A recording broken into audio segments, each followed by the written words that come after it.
Nakahinto ang mga sasakyan sa Sergeant Rivera Street Corner Santo Domingo Avenue sa Quezon City pasado alas 11 kagabi. Masdan ang pagdating ng isang garbage truck.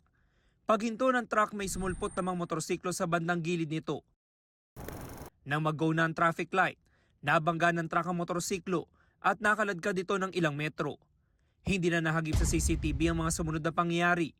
Ayon sa mga responding rescuer, mahigit 10 metro nakaladkad ang babaeng rider habang nasa 5 metro ang babaeng angkas. Napuruhan ang kaliwang binti ng rider. Ang nabutan lang namin doon, nakahiga na siya.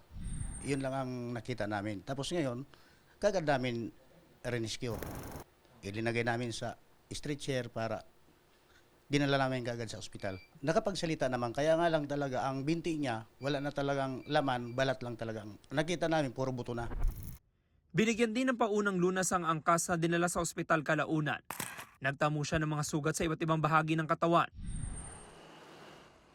Sa investigasyon ng pulisya galing sa trabahong magkaangkas at pauwi na sa Bagong Silang, Caloocan na mangyaring aksidente. Puno naman ng basura ang truck na galing sa Caloocan at magtatapon sa San Mateo, Rizal. Ayon sa driver ng garbage truck, hindi niya napansin ang motorsiklo. Stop po kami nung time na yun. May sinusundan akong trailer. Tapos nung gumo, yung motor hindi ko napansin na nasa kanan. Nung pag-go niya namin, lumipat pala sa harap ko. Hindi ko rin napansin na nandun na sila sa ilalim.